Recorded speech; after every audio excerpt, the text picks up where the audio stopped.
এবার রাজনীতির মাঠে হত্যা মামলায় সাকিবকে আসামি করা হলো, যা দেখে মিথিলা বললেন, এটা দুঃখজনক ঘটনা, এটা হতে পারে না। কেন সাকিবকে হত্যা মামলার আসামি করা হলো, বিস্তারিত জানুন পুরো ভিডিওতে।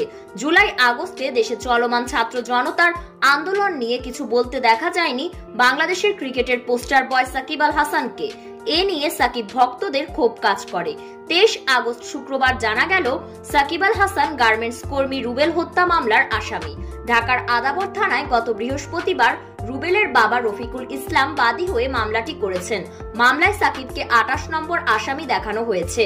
সাকিব মামলার আসামি এমন একটি খবর নিজের ফেসবুকে শেয়ার করে মিথিলা তাৎক্ষণিক প্রতিক্রিয়া জানিয়েছেন। সেখানে তিনি অর্থ লোপাটে অভিযুক্ত বাংলাদেশ ব্যাংকের সাবেক নির্বাহী পরিচালক শাহ আলমের মতো বড় অপরাধীরা এখনো মুক্ত, এমন কথাও উল্লেখ করেছেন। মিথিলা লিখেছেন, এ ধরনের অভিযোগের মাধ্যমে তারা বিশ্বাসযোগ্যতা হারাবে এবং অবশ্যই জনগণের কাছে আমাদের ন্যায় বিচারের পদ্ধতি নিয়ে প্রশ্ন তুলবে। এ ধরনের গ্রেফতার দিয়ে কি বোঝানো হচ্ছে? শাহ আলমের মতো বড় অপরাধীরা এখনো মুক্ত। সাকিব যাই করুক না কেন, সে খুনি নয়। তার এত বড় অর্জনের কথা ভুলে যান কি করে? বিশ্বের কাছে বাংলাদেশের প্রতিনিধিত্ব করে চলেছেন তিনি। আমরা যদি আমাদের মেধাবীদের মূল্যায়ন না করি, তবে তা আমাদের জন্য দুঃখজনক। সাকিবের জন্য সত্যিই আমার খারাপ লাগছে। দর্শক, আপনাদের কেমন লাগছে তা জানাবেন ভিডিওর কমেন্ট বক্সে।